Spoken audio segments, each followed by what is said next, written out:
Oke, baik. Assalamualaikum warahmatullahi wabarakatuh. Selamat pagi teman-teman sekalian. Salam sejahtera untuk kita semua. Ini melanjutkan materi tentang karakteristik batuan dan fluida reservoir ya. Untuk batuan kan kemarin sudah dijelaskan ya. Nah, ini kita masuk ke materi tentang fluida reservoir ya. Jadi sama halnya dengan ini ya, industri migas ya. Jadi kalau kita ngomong tentang batuan reservoir, tentu kita akan membahas sifat fisik batuan dan fluidanya. Nah, jadi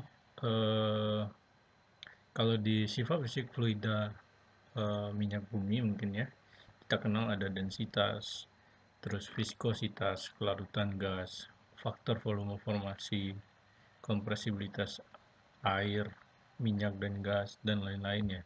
Nah, kalau kita membahas tentang sifat fisik fluida panas bumi, maka yang kita bahas adalah volume spesifiknya,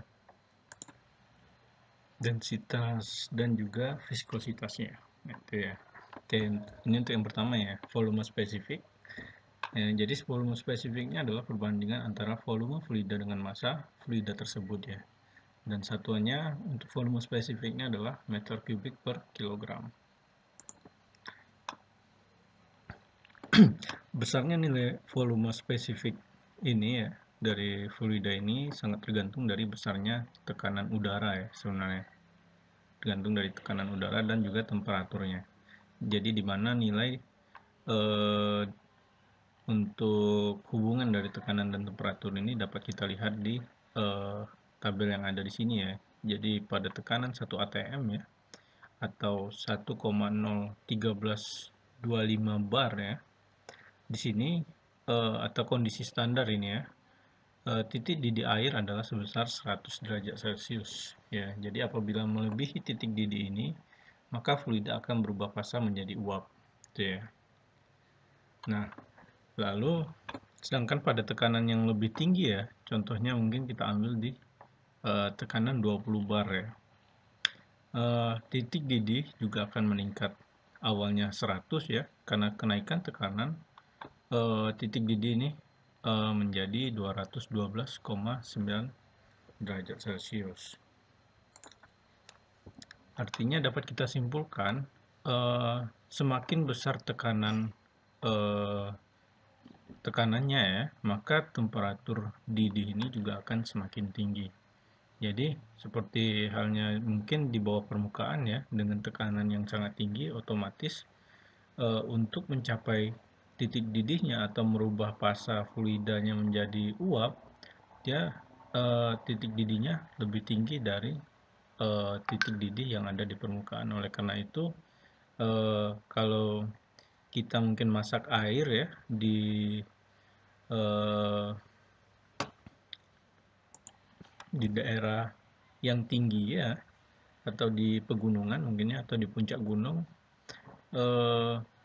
titik didih air itu akan semakin rendah, atau air itu akan lebih cepat mendidih karena tekanan udara di tempat yang tinggi atau pegunungan itu dia tekanan udaranya lebih kecil gitu ya. Tuh, semakin bawah ya, tekanan kan semakin ke bawah permukaan kan tekanan semakin besar, otomatis titik didih juga semakin besar gitu ya. Nah, untuk mungkin kondisi reservoir panas bumi ya, di mana tekanannya sangat besar mungkin ya. Jadi superheat steam ya, atau kondisi uap kondisi uap mulai terbentuk ya, itu terjadi di temperatur 233,8 derajat Celcius itu ya.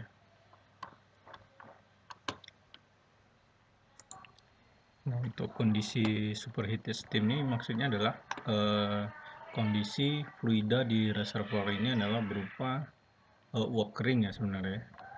Jadi fluida yang ada di reservoir semuanya adalah fase uap ya. Kalau lawannya mungkin kalau uap basah kita sebut dia sebagai saturated steam ya. Oke, kita next ya. Maaf ya, ada gangguan sedikit. Jadi ini adalah grafik hubungan antara temperatur dan tekanan ya, pressure. Ya, ini satuannya sebentar ya.